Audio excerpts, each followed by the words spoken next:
నేను pickle rice ఎలా చేయాలో నేర్పించాను కదా. ఈరోజు చింతపండు పులిహోర మరింత టేస్టీగా ఎలా చేయాలో చూపిస్తాను. ముందే నేను చింతపండు కొంచెం నానబెట్టుకున్నానండి చింతపండు పులిహోరకి. అది ఇప్పుడు 2 minutes మనం బాయిల్ చేద్దాం. ఎక్కువ అవసరం లేదండి, ఎక్కువ టైము, ఒక 2 minutes. అంటే నానబెట్టిన చింతపండే కాబట్టి, ఎందుకంటే కొంచెం త్వరగా గుజ్జు వచ్చేసే టైంకి కొంచెం ఫాస్ట్గా మనం దాన్ని పిసకంగానే కూడా తొందరగా గుజ్జు రావటానికని అని చెప్పి ఇది 2 నిమిషాలు బాయిల్ చేస్తే సరిపోతుంది.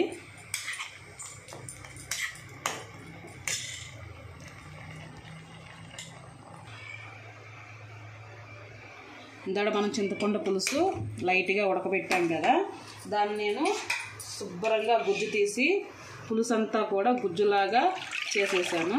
ఇప్పుడు దీన్ని మనం ఉడకబెట్టుకోవాలన్నమాట. ఈ పులుసుని మనం ఒక 10 to 15 minutes టైం పడుతుంది ఉడకడానికి. దానిలో మనం ఇప్పుడు ఏమేమి వేయాలో మీకు చూపిస్తాను. దీనిలో మనం కొంచెం పసుపు వేసుకోవాలి,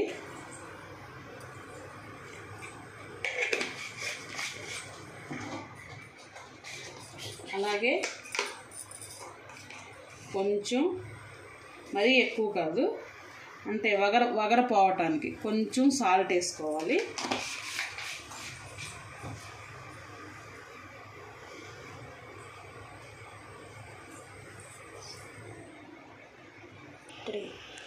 మనం పసుపు ఉప్పు వేసుకున్నాం కదా, అందులో కొంచెం మనం ఆవపిండి, అంటే 1 స్పూన్ ఆవపిండి సరిపోతుంది. ఎందుకు అని అంటే మనకి గుళ్ళల్లో పులిహోర ఎలా ఉంటుంది, అంత టేస్టీగా రావడానికి మనం 1 స్పూన్ ఇందులో ఆవపిండి కూడా వేసుకుని ఒక 15 నిమిషాలు దీన్ని మనం ఉడకనివ్వాలన్నమాట. ఎందుకంటే ఈ బాయిల్ చేస్తే అది కొంచెం పులుసు దగ్గరికి అవుతుంది. కొంచెం చిక్కబడినాక అప్పుడు మనం విడిగా తాలింపు వేసుకుని ఇందులో కలిపేసుకోవచ్చు. మన పులిహోర మనం రెడీ చేసుకోవచ్చు. ఈలోపు నేను రైస్ చల్లారి పెడతాను. ఆల్రెడీ రైసు వండేసానండి, పెట్టేశాను స్టవ్ మీద, అది అయిపోయింది.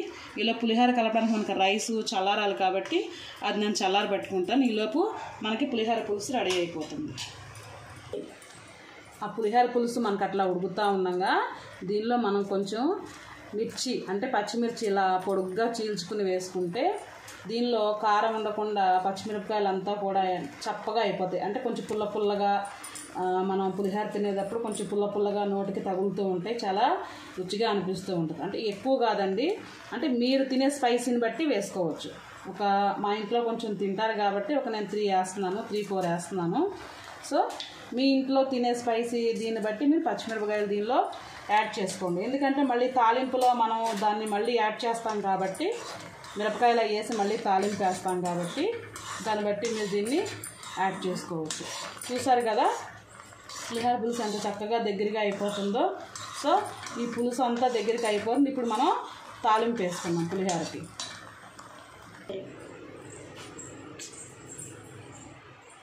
స్టవ్ అంటించుకొని ప్యాన్ పెట్టుకుని ఇక్కడ మనం పులిహోరకి తాలింపు రెడీ చేసుకుందాం. అక్కడ రైస్ ఎలాగో ఆరబెట్టుకున్నాం కాబట్టి మనం ఇప్పుడు పులిహోర తాలింపులో ఒక 3 స్పూన్స్ ఆయిల్ వేసుకుందాం. 1 2 3. ఈ 3 స్పూన్స్ ఆయిల్ మనకి ఈ పులిహోర తాలింపుకి సరిపోతుంది.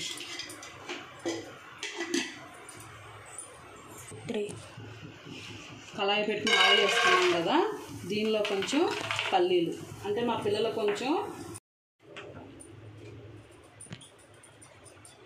మా పిల్లలకి కొంచెం పప్పులు అంటే ఇష్టం అండి, అందుకని నేను కొంచెం పప్పులు ఎక్కువ వేసుకుంటున్నాను. మీ ఇష్టం, మీకు కావాలంటే వేసుకోవచ్చు, లేకపోతే లేదు. అంటే చిన్నపిల్లలు కొంచెం పులిహోరలో పప్పులు ఎక్కువ వేస్తే ఇష్టంగా తింటారు కాబట్టి నేనైతే వేసుకున్నాను. మనం పల్లీలు వేసుకున్నాము, అలాగే శనగపప్పు మినపప్పు వేసుకున్నాం. ఇప్పుడు ఆవాలు వేసుకుంటున్నాం. ఆవాలు మరీ ఎక్కువ కాదు, ఒక 1/2 స్పూన్ అయితే సరిపోతుంది మీకు. ఒక 1/2 స్పూన్ ఆవాలు అయితే మీకు సరిపోతుంది. ఇది కొంచెం చిటపట్లాడుతుంది చూడండి.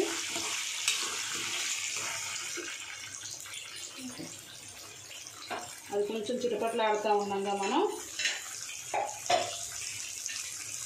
ఎండుమిరపకాయలు ఒక 5 తీసుకున్నాను, అందులో వేసి కలుపుకోవాలి. ఇది ఇంకొంచెం వేగుతూ ఉండగా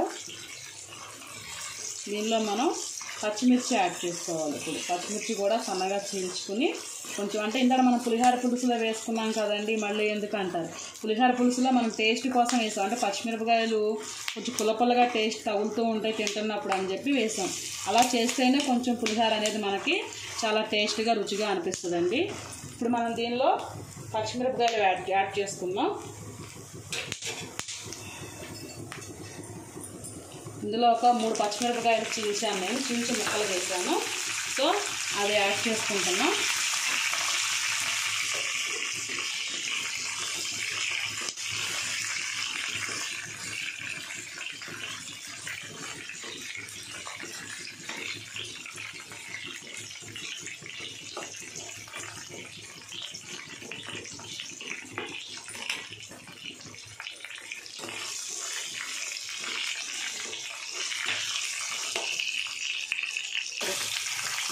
తర్వాత ఇందులో మనం ఇంగువ యాడ్ చేసుకుంటున్నాం.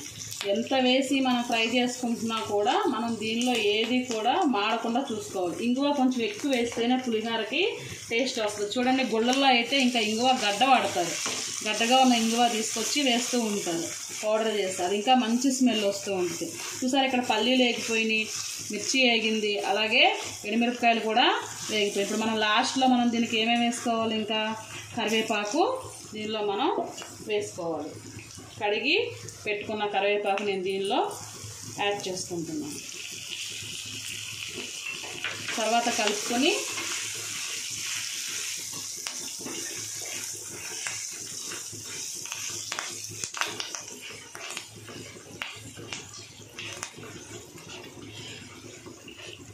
చూసారు కదా తాలింపు ఎలా ఉందో మీకు అర్థమవుతుంది కదా. ఈ తాలింపు ఇంత నీట్గా మనకి వేగాలన్నమాట. ఆ వేగిన దానిలో మనం ఒక చిటికెడు పసుపు, ఒక 1/2 స్పూన్ పసుపు వేసుకుంటాం. దేనికి అని అంటే పులిహోర మనం రైస్లో కలపకుండా ఇలా తాలింపులో వేసుకుని దానిలో కలుపుకుంటే కొంచెం ఎల్లోగా కనిపిస్తూ ఉంటుంది పులిహోర. ఇప్పుడు చివరిగా మనం ఇందులో ఏం వేసుకోవాలి అంటే పులిహోర పులుసు వేసుకుని కలుపుకోవాలి. మనం ఏదైతే పులిహోర అనుకున్నామో దానికి ఎంత పులుసు అయితే కావాలో అంతవరకు మాత్రమే వేసుకోవాలన్నమాట. నాకు రైస్కి ఎంత పులిహోర పులుసు అయితే కావాలో, ఎంత పులుసు కావాలో అంతే వేసుకుంటున్నాను. మీకు కావాలంటే ఇంకొంచెం ఎక్కువ వేసుకోవచ్చు.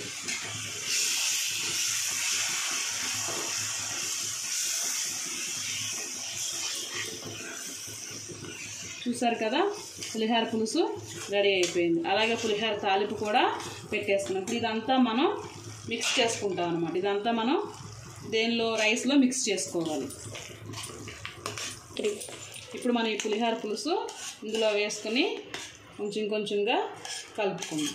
నేను చెప్పాను కదండి, మా పిల్లలకు కొంచెం పప్పులు ఎక్కువ ఉంటాయి ఇష్టమని నేను కొంచెం ఎక్కువ వేసుకున్నాను. మీకు ఎంతవరకు కావాలంటే మీరు తినేదాన్ని బట్టి అంతవరకే వేసుకోండి.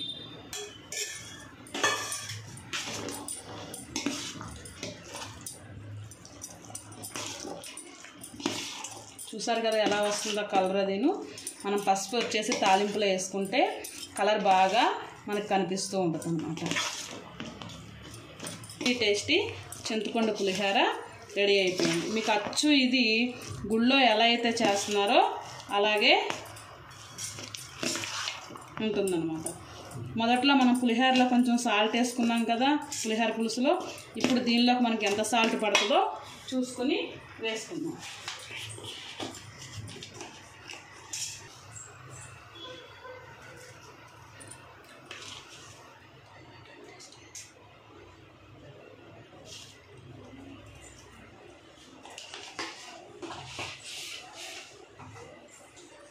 చూసారు కదండి ఎంత మనకి ఉప్పు పడుతుందో, ముందు వేసుకున్నది కాకుండా కొంచెం ఉప్పు వేసుకోవాలి.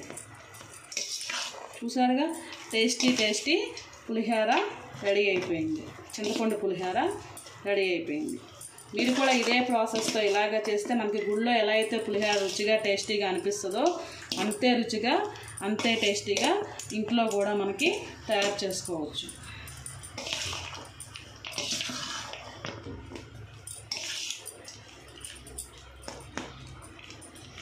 చూసారు కదా మన పులిహోర కూడా రెడీ అయిపోయింది. ఇది చూడండి, ఇది టేస్ట్ చేసి చూడండి, ఇలాగే చేసి చూడండి. మన గుళ్ళో పులిహోర ఎలా ఉంటుందో అలాగే మనకి టేస్ట్ కూడా అదే విధంగా మనకు అదే రకంగా వస్తుందన్నమాట.